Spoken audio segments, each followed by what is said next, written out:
Alright, I'm getting ready to put the inner fender liners back in. Got several cracks where the mounts are, so I'm going to go ahead and just repair the back side of this so they don't crack all the way through and break. Both of them on this back corner had broken. See a crack through here, back in here. I've got it sanded and ground down with a belt sander. I'm just going to put some adhesive on that. That piece had actually broken away. Got it clamped in there. Just that arced section there had come off. So that's 1, 2, crack down there, that's 3, 4, 5, 6 spots where it cracked. I think 3 on each. I just got a bolt and a nut through there, holding that down. I ran out of these flat type clamps. Okay, here it is after the adhesive set up. It's at least going to stop the cracks, at least from spreading any further. We'll go ahead and get this side installed first. Driver's side. I got to put a little cavity wax in here. I think I pulled a stud right there. If not, I just won't have to spray any, but I think I had a stud right there in that dent. I'm going to do this one first so I can get the cavity wax in there before it goes in. Then I'll move over to the other side. Then I'll have this thing pretty much done as far as getting all the paint on it and getting it where it's basically sealed back up. I went ahead and polished this section out in here so I could buff it and put the emblem on it. So that's done. All I've got left is the fuel door, and I'll do that with the bumpers and the rockers. And I need to spray the trim on the rear doors and the pieces that go around the glass. Do the color change on that. I've got the center of the hood cut down and polished so I could get the spray heads put in there. So that the center section at least is done. I'll come back and do the rest of it. You can see the difference in the texture there and then the sprayed texture. But I'll come back and do the same thing on the left and right sides of the hood, but I wanted to be able to get the spray nozzles back in it. That's really about it. We'll go ahead and get these liners in, and next thing I'll do is buff the tops of the doors so I can get those handle surrounds in there. Get the door handles finished up. Then I'll get it back to them and I'll do the rest of the trim parts. Okay, I've got a few other little pieces to get ready, but I'm gonna go ahead and prime the bumper. This is where the repair was done. Right in here, I've got everything masked off that I don't want to get primer on. All the inner pieces and brackets and things. Kind of keep it out of everywhere that doesn't really need it. Just going to coat it with probably just 2 coats everywhere where it's smooth, and 3 coats over the repairs. If I got a little primer left that I've mixed up, I don't want to waste, I'll just go ahead and put a 3rd coat on the whole thing, but we'll see how it goes. It's already got a coat of adhesion promoter on all the bare plastic and where I did the repairs. That's been sitting there for about 15 to 20 minutes. I'm just going to show you the first coat. The other 2 will be exactly the same.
Alright, that's it. Put a little guide coat on it in a second when the third coat's done. Here it is complete. That's 2 coats, and then I've got a third coat over the repair areas. Went ahead and put the guide coat on it while the tape was there. Let that dry for a few minutes and pulled all the tape off.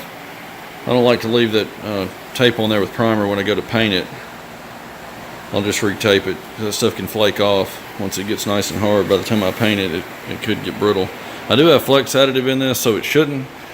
But I don't like to leave that and get a whole lot of buildup on that tape when I go to pull the tape off.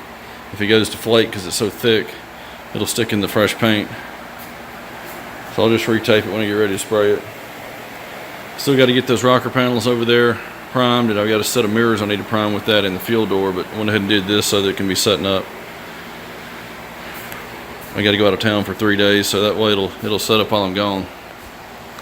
I'll come back whenever I get ready to do the rocker panels and the mirrors to show you. Alright guys, I've got the first batch of trim parts ready to go. These are the rocker trim panels, the spoiler over there, front grille, and I've got the fuel door right inside that cabinet sitting on that shelf. That's where I'm going to be setting it down every time I spray it. I'm going to get the bumpers done separately, just don't have enough racks or enough space to do it all at once. We'll go ahead and get the Value Shade 2 sealer on all this stuff, except for the rocker trim. What I have left from the other 3 pieces, I'll add a little flex additive to and put it on these pieces right here. And that way I've got just flex additive in that, and I don't waste any of it, putting it on all of it.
I'm going to add the flex additive.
Alright, we'll get one more coat of red and then we'll clear it.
Alright, the rocker panels will be separate. They need flex additive, so I can't do that because they need 2 coats. I have to do it separately.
Guys, wasn't able to film the bumpers, but this is the rear one.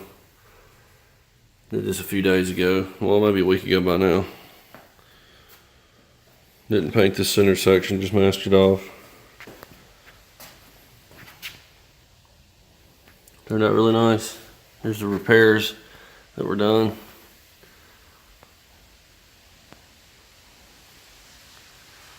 Here's the front.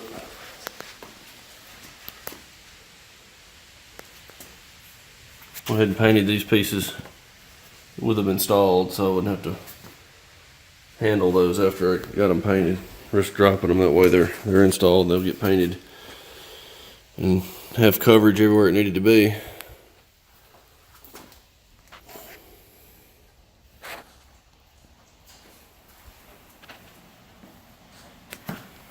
We'll get these put on the car here shortly, and I'll give you a shot of the car when I finally get it back to finish buffing everything.